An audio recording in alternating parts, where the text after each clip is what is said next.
Hey there, it's Scott from Guadalupedia. This is a special two-part episode that I recently recorded live in Dublin during our latest Guadalupe Missions mission in Ireland.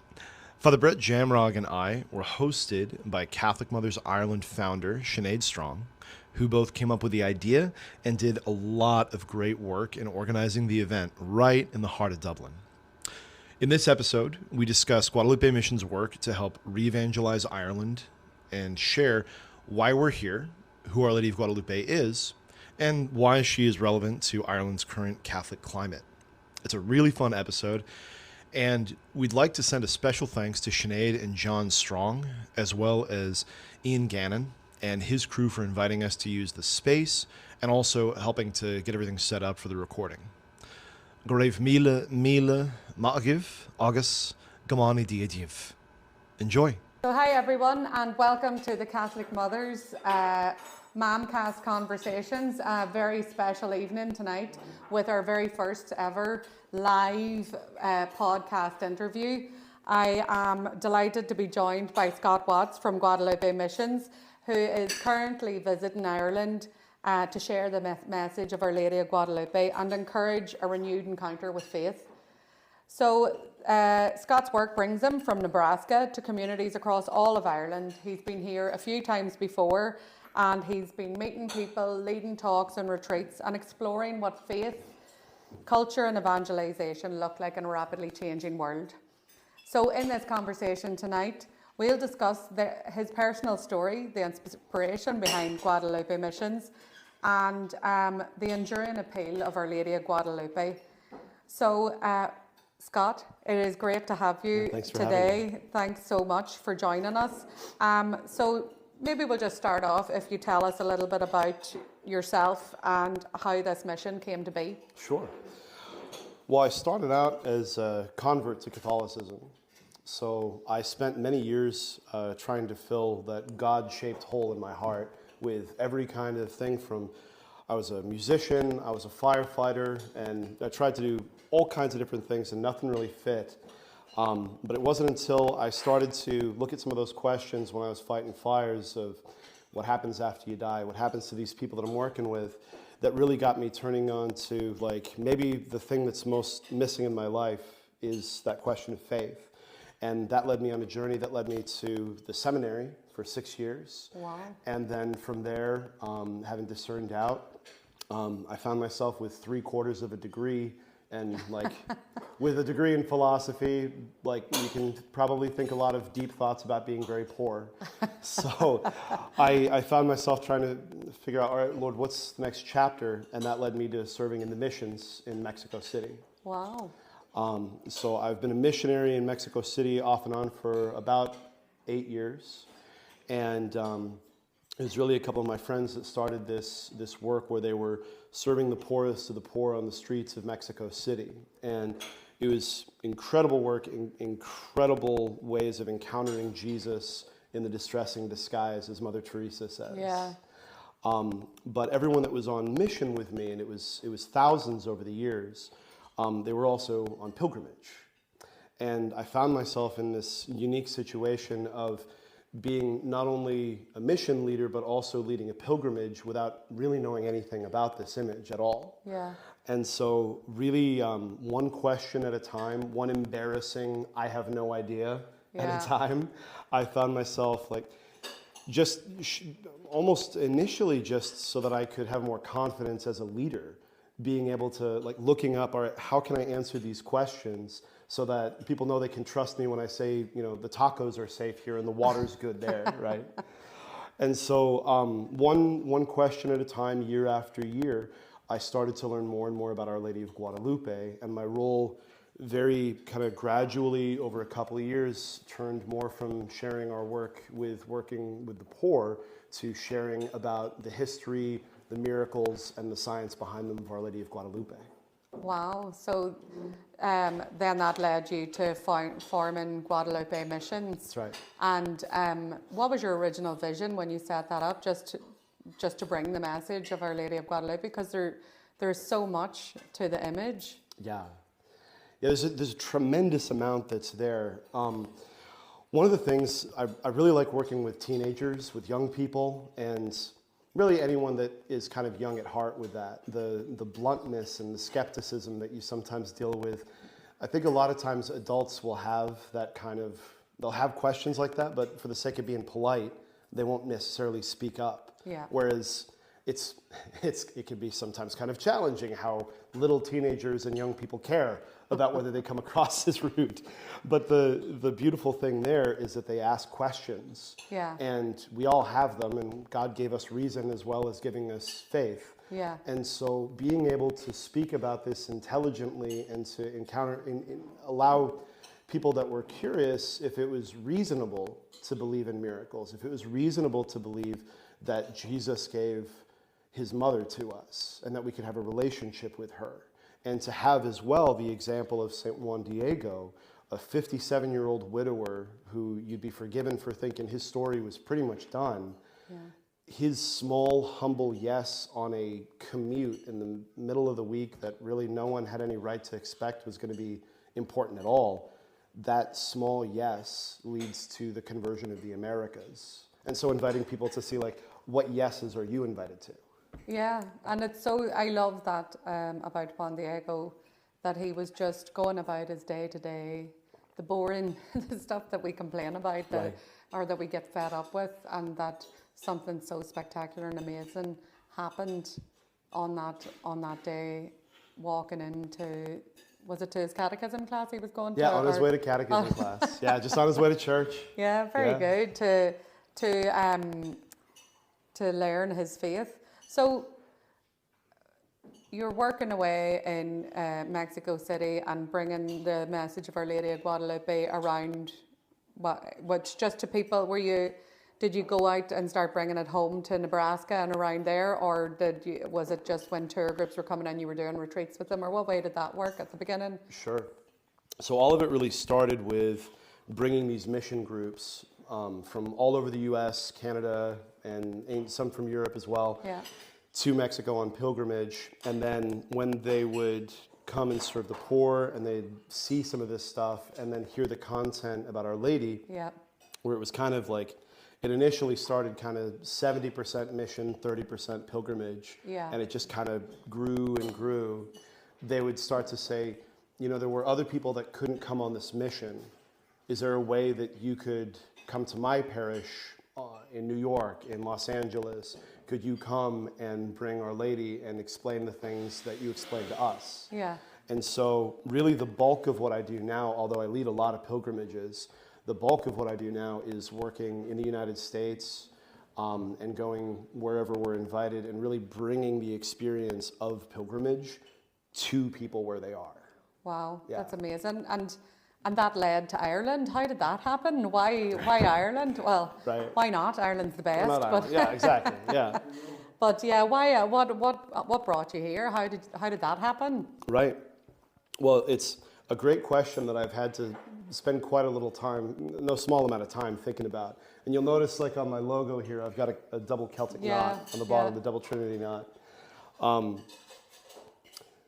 My wife and I, about 4 years ago, we went on our honeymoon, and it was a dream of hers and mine to go to Ireland. That was something we'd always wanted to go and see.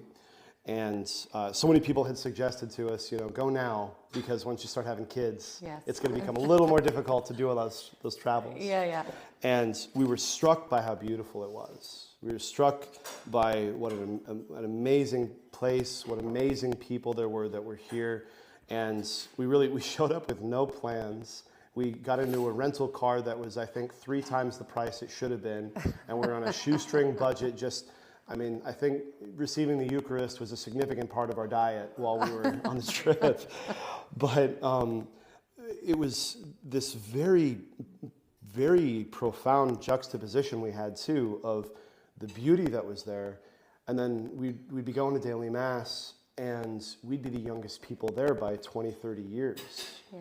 And there was something about it that the people would come up to us, and because we were so much younger, and they'd see us consistently at some places a couple days in a row during the week, they'd be like, well, what are you doing here? Why are you here? It was so striking to them that there was anyone, I was 35, You know, my wife was 29, so ish, somewhere on there. But but at 21. any rate, So you're 21. I shouldn't 21. say how. Yeah, 21. That's it. But it brought up a question for me of this mission is something that I want to bring to the people of the Americas and especially the English-speaking world, because so many people that are in the Spanish-speaking world from Mexico and from Latin America, they know who this is. Yeah. But because of the difference in language and culture, so often it's an association with this is for the people where she appeared and that's it. Okay. And so really what I wanted to do is become an ambassador of Our Lady in the United States. And so when I came to Ireland, I saw much of the same need that I saw in the United States. This oftentimes kind of a lack of hope, a sense of some of the churches where the numbers were in decline. And just from the heaviness that we experienced with some of that, we brought it to prayer, brought it to my spiritual director, mentioned it to my donors, my friends, most of whom were like, what does Mexico City have to do with Dublin? Yeah. You know, but it was from there that we really, I did what I imagine was a pretty strong stereotypical American kind of cowboy thing.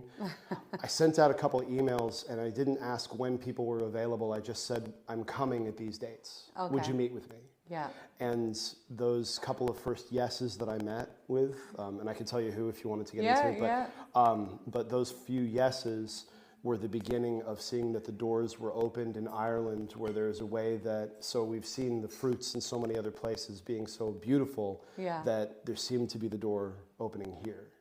And like over the past, so that's your first time coming was 4 years ago. Yes. And do you notice, because a lot of people are talking about the revival of the faith is happening already, that we're seeing it, that there's much more enthusiasm among all the faithful, particularly the young. Have you seen that on your travels? I have. There's certainly a lot of movements that are coming in, both based in Ireland and some from abroad as well, that are similarly minded, that they would like to see the faith rejuvenated a little bit, woken up a little bit. And I've certainly seen that, and it seems like there's kind of more of a chasm that I've seen. And I can't speak to every place, but it seems like those that are interested are getting more and more on fire. Yeah. And those who are disinterested are less and less politely interested, if not like violently like opposed to it, right? It's getting, the divide is getting worse, and we need to see how we can bridge that divide, I suppose, in a way. So, do you know, how would you, when you're talking to people and to everybody here, you know, you touched on it about what has Our Lady appearing in Mexico got to do with Dublin? So we're here in Dublin, and what relevance does an apparition from 1531 at the other side of the world have in 2026 in Dublin today? That's the very question, isn't it? That's the one. Absolutely. I love that question. That's like, yes, that's why we're here. I'm a huge history nerd. Not everyone is, but I am, and I try and make that I try and make that come alive when I share it with people. In 1531, Mexico City was an island in the middle of a lake surrounded by mountains. It was a exotic, wild place to the Spaniards when they first came, and the man that was charged to be the bishop-elect, he wasn't even the bishop of Mexico City yet, Juan de Zumárraga, was this friar from the Castile region of Spain. And when he was first made or told that he would become the bishop of Mexico City, he looked at how few the conversions were, how dire the situation was. There was not only the cultural barriers, but there were the linguistic barriers that were there. There was so little interest in the faith of Christ, of the Catholic Church, that he wrote in a letter that we actually, like we have the document, that he wrote to, I think it was King Charles in Spain, and he said, without a miracle, I fear that all of Mexico is lost. And it was months before a barefoot 57-year-old hobo wearing a cactus fiber poncho shows up and knocks on his door saying that he met Our Lady, right? But it was in that situation when things were darkest, when things seemed that they were in decline, when the world would tell you, this is a failure, this is going away, it's not going to get any better. Maybe it'll improve here and there, but not the kind of things that you're hoping that it's going to be. Into that darkness and into that hopelessness and into the lie of that hopelessness, that's when God sends Mary. That's when Mary comes and the beginning of the largest conversion in recorded history happens, of 9 million people in less than 10 years through one humble guy on a commute that said yes to go and listen to some birds on a hill, right? Yeah. Now I look at places like, true enough in America as well, but in Ireland as well, where it's like there's places where things are improving, there's things where they're going in decline. And I've had some people that have said to me, religious priests and lay people alike, that have said Christendom and like Catholic kind of cultural just comfortability is kind of gone in Ireland. And so it's really the faith that remains, but that it's not looking as optimistic as we would like. And I see that, and that immediately speaks to, this is where Mary shows up. This is where miracles happen. This is where we show people that the faith is something that's dynamic and beautiful, and it's not just something that your grandmother did, so you should do it to be polite, but something that is not, and something that's not just boxing you into a bunch of rules, but something that by the very nature of this relationship, your life, the way that you, every breath of that you take, every beat of your heart can be transformed completely by having a relationship with Jesus, by having a relationship with Mary, and to know that they're not just disinterested, and that the miracles that happened in the Bible, the miracles that happened 500 years ago, they're not done, they're not over, they're not all explainable and times in the past. Like, the miracles continue right now for us, present every single day. And I see them everywhere that I bring Our Lady of Guadalupe too. Oh, that's lovely. And it is, I suppose, when you put it like that, I often say that to people, that the Bible's not, or, because the argument is the Bible is something that was written 2,000 years ago. It has no relevance today. Right. And I'm like, excuse me, it could have been written for today. Right. It is just as relevant now as it ever was. You know so much about Our Lady of Guadalupe and the whole message. What is the most important message that you think that we need to hear these days? Nowadays, what is one thing that stands out as the most important? I can only have one. Maybe you can have one now and then weave the rest in Weave the throughout. rest in, sure. Well, I would say the most I could boil it down, there's two quotes. Okay. There's two quotes. So we have this document that's called the Nicamapoa, and it's the actual written testimony in the native language of Juan Diego of the events from December 9th to the 12th. And you can find it for free online. The hardest part's just to look up the spelling.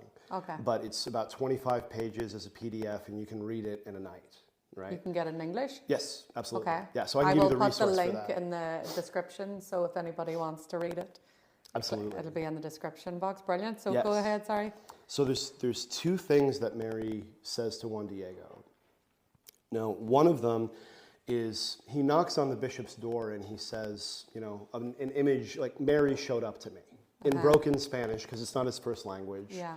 And he comes back when the bishop completely kind of dismisses him, rightly so to some extent. It's unreasonable anyway. But in the midst of thinking that he's a failure, in the midst of thinking that he shouldn't be the one asked to do this, there's got to be somebody better, smarter, more articulate that can do this. Mary says to him, one of the two quotes, the one quote, "Know for sure that I do not lack servants who can carry out my breath, my word, but it is very necessary that you personally go and make my will a reality," is what she says. It's written in the Nicamapoa, into that document. Wow. But I thought through this, and the reason that strikes me is when you think of Mary, and if we put our theological imagination caps on, right?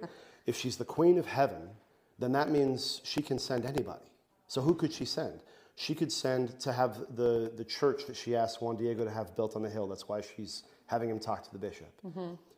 She could send an angel. She could send Gabriel, to speak to the bishop. She could, if she wanted to, send, he's a Franciscan, Francis, and he would immediately believe it. And even more so, she could go herself directly, and Juan Diego's completely unnecessary in this. But because God doesn't do useless things, and neither does our mom, she chooses this humble guy where it would be hard, it would be challenging, and it would be a surprise that somebody like him would be chosen for something that's literally hinging on the conversion of the Americas on a 57-year-old widower on a commute. And I think that's so powerful because that message is one that's to all of us, because there's always somebody that's better that God could pick to do a thing. Yeah. But it's not a question of whether or not each of us is individually called, but it's a question of what is it that we're being called to. And I think that if Our Lady can teach us just to open our minds, open our ears to receive that reality that we are all individually called to serve, to carry out that message in some way. Maybe not just as a missionary or running an organization like we're doing, but in those small individual daily ways in people's cubicles or at their jobs or their schools or the class, wherever it is, that to look at the world with that firmness of purpose that you truly are being called. So stop asking if you're being called to do anything, and to switch that to, help me, Lord, to hear with confidence what it is that you're asking me to do. Because if everyone does that, that it has a way of growing exponentially. Because you see someone who lives it out genuinely, somebody who looks for that opportunity to be kind to somebody that you wouldn't like to be kind to, or to reach out when you've already done it 100 times and ask somebody if they want to pray a rosary or go to mass or go to something like this, and to still have that hope. That is the kind of thing that, well, Jesus did it with 12, and look where we are. Imagine if we had 12 in Dublin. Yeah, that's it, and it's the yes, but it's throughout history with heaven when they come to the lowly. That's who they come to. And I think with Our Lady of Guadalupe, she's not, even with heaven, we have hope with Juan Diego because he had no knowledge, he didn't really know, but he could understand. It's easy for people now, even if they don't have much faith, if you're new in your faith, the message is so powerful and clear. It can reach anybody, I suppose, is what I'm trying to say. Yeah. Is that your experience? Is it faithful, or have you found that people even with no faith drawn to it as well? Absolutely. That's the thing about with this image especially. I really think, Mary doesn't do anything apart from Jesus, and Jesus doesn't do anything apart from the Father, and there's something in God for everyone.